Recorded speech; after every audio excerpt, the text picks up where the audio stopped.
amigos, paz seja convosco. Hoje quero-vos falar acerca de Judas Iscariotes, aquele que traiu Jesus. Muita gente, querendo negar aquilo que a Bíblia diz que Judas não se arrependeu, ao contrário do que está escrito, que aquele arrependimento era um remorso e não um arrependimento. Então querem fazer diferença entre remorso e arrependimento. Para eles o remorso é a pessoa que se concentra na culpa, mas não muda. Enquanto o arrependimento, muita gente anda dizendo que o verdadeiro arrependimento é aquele que confessa, não é? E muda. Será que é assim? Eu pergunto aos amigos, vocês já abandonaram? Já abandonaram o pecado? Já não pecam mais? Deixaram de pecar? Ou estão continuamente a arrepender-se e continuamente a pecar? O que é que o apóstolo Paulo diz? Aquilo que eu quero fazer não faço, mas aquilo que não quero, isso já faço. Então essa distinção não tem nada a ver com realidade. Seja remorso, seja arrependimento, é exatamente a mesma coisa. Para já que nem sequer está escrito remorso na Bíblia. E o sentimento é, fez alguma coisa que não devia. É um sentimento de culpa. O que faz a seguir já não tem nada a ver com o arrependimento.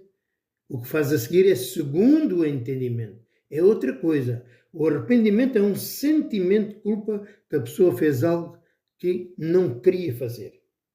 E tanto Judas como o próprio Pedro, que também traiu Jesus, aliás, a traição de Pedro é muito pior que a de Judas, todos eles tiveram o mesmo sentimento. Por que é que eu digo que é pior? Porque Pedro, ele foi avisado mais que uma vez. Jesus disse, Pedro, vais-me negar. E o Pedro disse logo prontamente, ele e todos os discípulos, de maneira nenhuma, Senhor, nunca te vamos negar. Vamos contigo à morte. E Jesus disse-lhe mais uma vez, ainda hoje me negarás 3 vezes. E passou uma hora, Pedro estava negando Jesus 3 vezes, mesmo depois de avisado. Não é? Ele o negou publicamente, dizendo que não o conhecia. Então, Pedro, para mim, a traição de Pedro ainda é muito pior que a traição de Judas, que se baseou em lucro financeiro. Não é? Agora, a Bíblia diz que realmente Judas se arrependeu e ele confessou o seu pecado. Ele dizia, eu traí sangue inocente. E por causa disso lançou fora o dinheiro, não é? E confessou o seu pecado. E o que aconteceu a seguir? Ele foi se suicidar. O que aconteceu com Pedro? Ele buscou o perdão de Deus, ele mudou? Não, diz que fugiu. Abandonou Jesus lá com os principais fariseus e fugiu. Ele não procurou misericórdia, como muita gente diz. Isso é mentira. Ele fugiu. Mas por isso é que Jesus disse que o Pai, ele voltaria a trazê-los outra vez, de volta, na sua misericórdia. Então não foi obra de Pedro que mudou, não, foi Deus que trouxe novamente para que ele depois ajudasse aos discípulos. Então, o que é que aconteceu? Seja Judas, seja Pedro, ambos se arrependeram. Agora, abandonar, a gente nunca vai abandonar o pecado. Isto é segundo as obras. Então, estamos aqui um caso de predestinação. Judas fez aquilo que estava predestinado a fazer. E por isso, Judas disse, né, apontou o traidor, que era Judas. Se Judas pudesse decidir, até Jesus teria mentido. Não, ele teve que cumprir tudo aquilo que está escrito nos Salmos e também em Zacarias acerca de Judas, não é? Ele nasceu para isto mesmo. Aliás, e nós vemos que ele não o fez conscientemente, quando a gente vê, quando Jesus lhe deu o pedaço de pão, diz que entrou nele o Satanás. E então foi trair Jesus. Então vemos que ele foi no poder de Satanás. Como é que ele podia resistir? Não podia. Então, Judas é um caso de predestinação, assim como Pedro é um caso de predestinação. Deus é que trouxe Pedro de volta, assim como foi Deus que levou Judas a suicidar-se. Como a Bíblia diz, Deus é que dá vida, mas Deus é que mata. Então é justo dizer quem é que enforcou Judas? Foi o próprio Deus. Porque Ele é que mata, Ele é que dá vida, Ele é que salva, Ele é que condena, Ele é que faz o bem, Ele é que faz o mal, Ele é que faz todas as coisas. Então estamos a falar de um caso de predestinação, logo Judas não teve escolha. Não teve escolha. Agora, existem dois tipos de arrependimento. Isso é verdade. Existe um arrependimento natural, que a pessoa fez mal que não queria e por isso se arrependeu, e depois existe um arrependimento para com Deus. Só que há um problema. A pessoa não se pode arrepender em relação às coisas de Deus, porquê? Porque, como está escrito, o homem natural não entende as coisas de Deus e quando ouve o Evangelho fica escandalizado e acha que a palavra da cruz é uma loucura.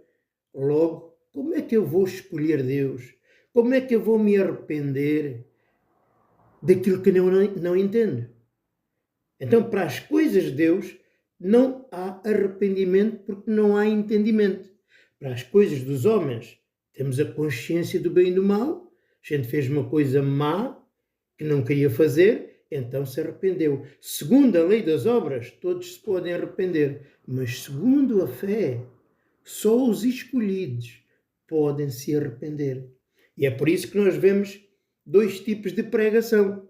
Vemos João Batista pregar ainda segundo a lei, para arrependimento dos pecados, não é? E por isso batizava com água e as pessoas confessavam os seus pecados, e que assim como vemos que Jesus, ele pregava o Evangelho dizendo, arrependei-vos e crede no Evangelho. Ora, o Evangelho não tem nada a ver comigo.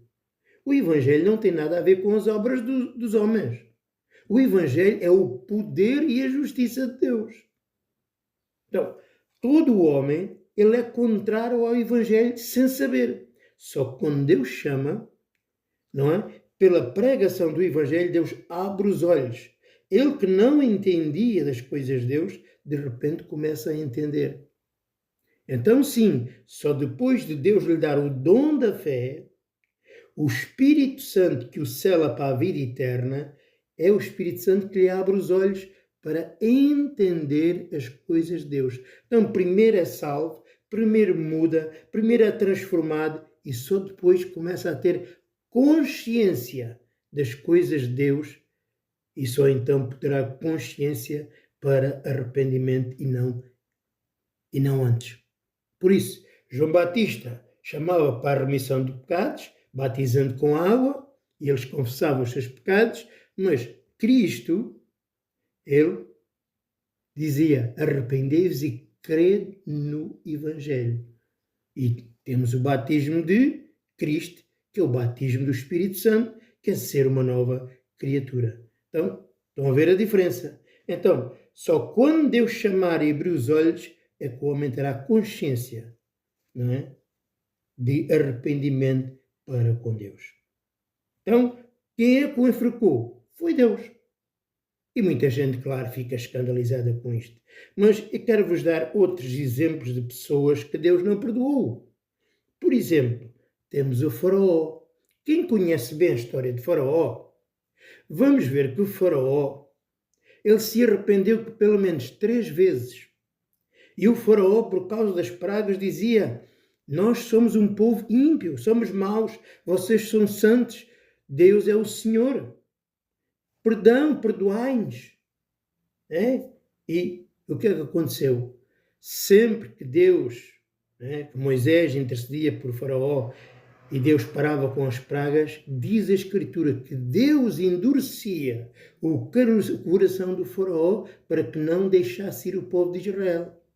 Assim disse várias vezes Deus a Moisés, dizendo, Moisés, eu vou endurecer o coração do Faraó para que ele não vos deixe sair do Egito e assim eu multiplique os meus sinais. Então foi Deus que não deixou que Faraó se arrependesse. Né? Também está escrito, creio que é no capítulo 15 de Êxodo, dizendo que para isto mesmo te levantei, ó Faraó, para em ti mostrar o meu poder. Então vemos isso em Faraó, que também Paulo fala em Romanos 9. Então, Deus é que governa. Deus governa não só as ações, mas também os corações. E tudo e todos têm que fazer a vontade de Deus. Então, tudo e todos têm que seguir o projeto e o plano de Deus predestinado. Quer o mau, quer o justo. Todos. Vemos isso, por exemplo, também em Eli. Eli, que era o sacerdote no tempo de Samuel, tinham 2 filhos, não é?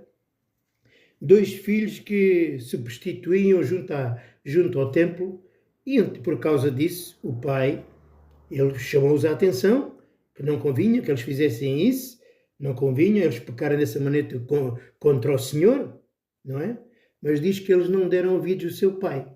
E a Escritura vem dizer que eles não deram ouvidos a seu pai porque o Senhor os queria matar. Então vejam, Deus é que não deu o arrependimento e por isso na batalha Deus os matou no mesmo dia. Estão a ver? Por exemplo, com Davi. Davi, ele adulterou, na verdade, e o profeta veio ter com eles e ele se arrependeu, mas o profeta disse logo, Deus te perdoou. Ainda antes de ele se arrepender, ainda antes de ele pedir perdão, Deus já o tinha perdoado. Não é? Porque aquilo era uma figura, assim como a igreja era como meretriz, e o Senhor, não é? Tirou-nos da mão do primeiro marido e tomou essa mulher para si, que somos nós. Tudo isso eram figuras. Mas aconteceu, algum tempo mais tarde, a mulher teve um filho de Davi. E diz que o Senhor feriu o filho de Davi.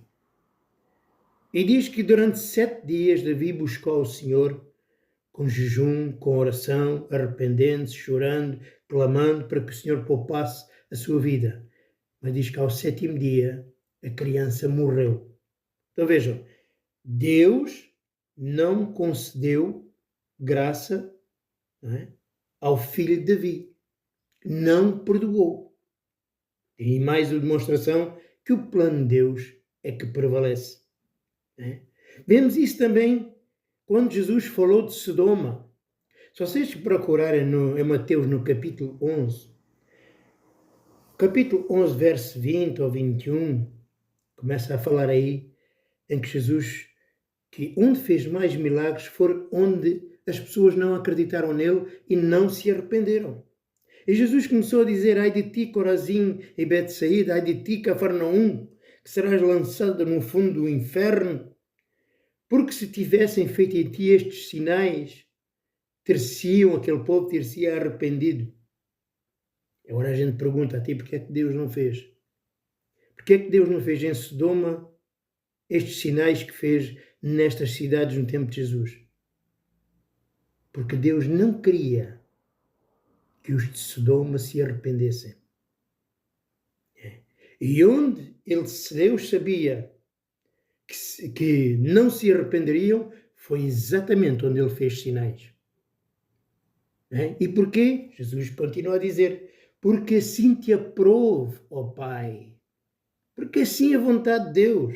E porque ninguém conhece a Deus senão o Filho, e ninguém conhece o Filho senão o Pai, e aquele a quem o Filho revelar. Então, isto é um mistério de Deus guardado. E Deus dá arrependimento a quem quer e não dá a quem quer. Como está escrito em Romanos 9, ele endurece e ele se compadece. Não é? Ele é que é o autor disto tudo. Então vemos isso, mais uma vez, também com o povo de Israel que rejeitou Jesus, que ele não foi, foi um acaso. Não. Deus é que não deixou que Israel cresce em Jesus Cristo. Como está escrito, por exemplo, em Marcos capítulo 4, verso 10, que os discípulos perguntaram ao Senhor, por que é que tu falas sempre em parábolas? E Jesus começou a dizer, para que, vendo, não percebam, para que ouvindo não entendam, e eu não lhes perdoo os pecados, nem se arrependam. Já viram? Então, o próprio Deus não deixava que eles se arrependessem porque não os queria perdoar. E por isso rejeitaram Cristo. Não é? Foi por isso que rejeitaram Cristo. E depois, mais à frente, em Atos capítulo 4, verso 28, coisa assim, a palavra mostra porque é que mataram Jesus, da forma que mataram Jesus, porque é que rejeitaram Jesus, em que ele começa a dizer, não é? O Pedro, pelo Espírito Santo, diz que tanto o povo de Israel, os judeus, como Pôncio Pilatos, como Herodes, como os gentios, os romanos, todos eles, o Pedro diz, eles fizeram tudo o que a tua mão e o teu conselho tinha determinado que se havia de fazer. Então todos eles pensaram, decidiram e fizeram segundo a vontade de Deus. Deus é que impôs o seu querer e o seu fazer para que matassem Jesus na hora que ele quis, da forma que ele quis e como ele quis. Isto é que é um Deus soberano que faz o que quer, com quem quer e como ele quer, e que é uma loucura para o incrédulo, que é uma loucura especialmente para o religioso que se diz cristão, porque não aceita que Deus seja Deus. Mas Deus tem que ser à sua maneira, ele é que tem que aceitar Jesus, nos moldes deles, no tempo dele. Isso é tudo mentira. Isso é tudo mentira. Se Deus não chamar a pessoa nunca, mas nunca será salva. De maneira nenhuma. A fé não é uma capacidade humana, não é uma habilidade, não é uma virtude intelectual. Não, é um dom do Espírito Santo. E o problema é que a fé não é para toda a gente. Como diz em Tito 1:1, a fé pertence somente aos eleitos. Olha, vejam, por exemplo, o que diz em 2 aos Tessalonicenses, capítulo 3. Vejam só, no verso 2. Diz assim, orem também para que sejamos livres das pessoas perversas e más, porque a fé não é de todos. Então vejam, a fé é um dom de Deus e a fé é os olhos de Deus. É esta fé, é o espírito da fé que abre o nosso entendimento, que faz ver aquilo que o olho não viu, faz entender aquilo que o ouvido não ouviu e que o coração jamais imaginou. É isto que a fé faz nos eleitos. E é isto, agora sim, é isto que nos dá o arrependimento e nunca mais torna a fazer o mesmo. Como? É que antigamente eu vivia pela lei das obras. Agora eu vivo pela lei da fé. Agora eu nunca mais volto para trás. Aquele que vive segundo a fé nunca mais consegue voltar a viver segundo as obras. Ele se arrependeu, deixou a lei das obras e agora vive na graça de Deus todos os dias da sua vida, não confiando mais em si próprio. E porquê é que não tem mais pecado? Porque morreu para a lei. Porque só existe pecado onde existem regras e lei.